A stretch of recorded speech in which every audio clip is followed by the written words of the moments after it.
for me personally, I have a son who's autistic, and it's a big aspect of who he is.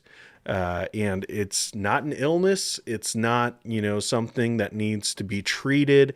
And unfortunately, when it comes to the church hasn't really done a great job when it comes to these types of issues.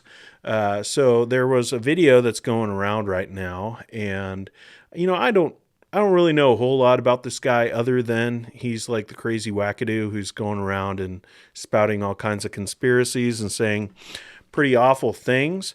But I did see it, and I just want to show it because it's not just this guy. It's not just this guy that's saying it. There are a bunch of others, and I'll talk about it in a minute. Here's what he had to say. Do not jump up right now and rebuke me for what I'm about to say.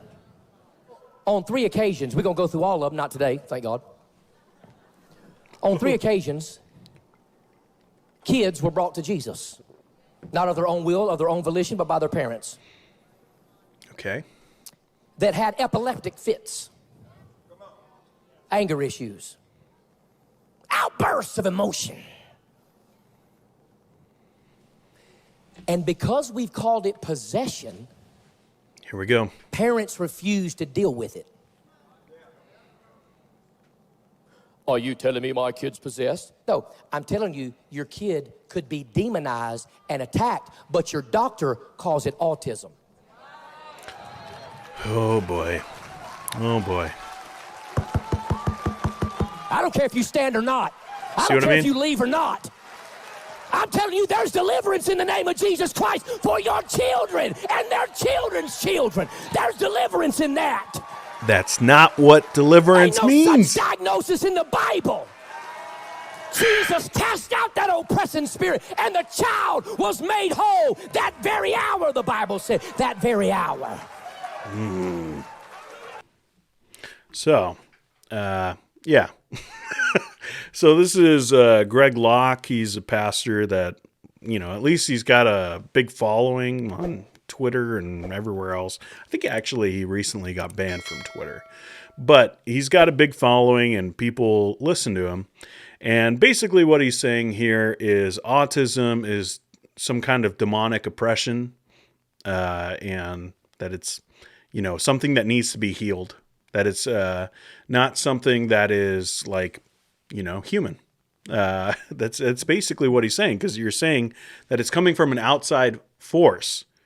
And the outside force is, at least according to him, this kind of demonic oppression. So you're saying that autism is satanic.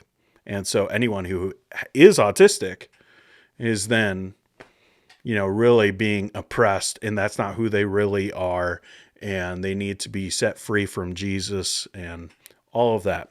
Now, you might be like, well, Dean, that guy's a psycho. That guy's a psycho. It doesn't matter. Why are you showing me a clip from a guy who, goes up there and probably has some weird stuff going on with like snakes and stuff on stage, like that kind of stuff. Like he's way out there. Why are you showing me this?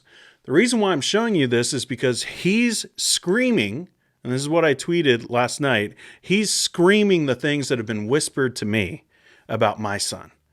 He's yelling it, and yeah, it's hate speech. It's Christianese hate speech, but he's saying that anyone who is autistic is really, either possessed or oppressed by satanic forces. So yeah, that's hate speech. So he's yelling it.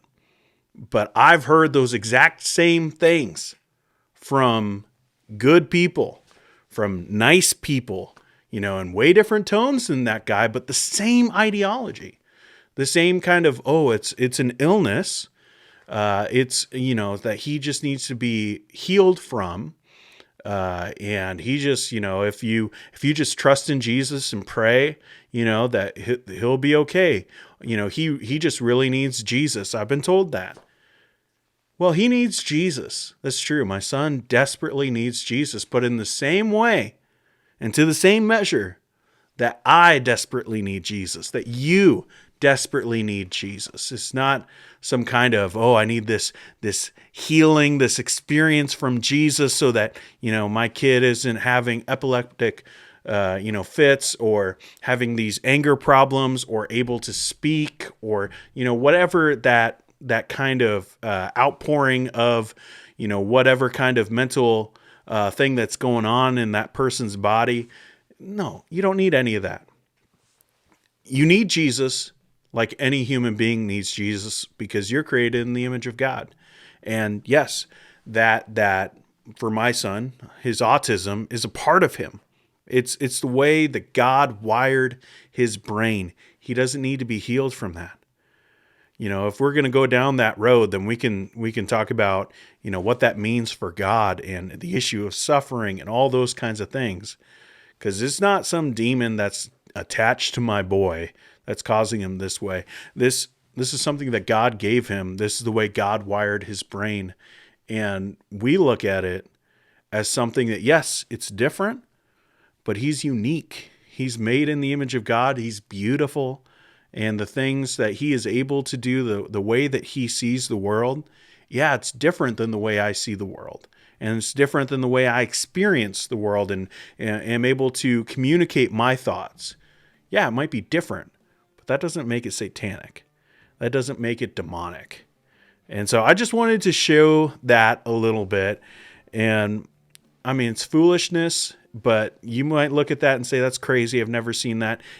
If you have someone who's disabled in your life, and go to the caregiver of that person, of whether it's like some physical disablement or it's, some kind of mental divergence, just their mind works a little bit differently than the typical human being, then, talk to their caregiver and see, if they're a Christian, see if they've ever heard something like that from, the old ladies over at church or the pastor over at church or leadership at your church.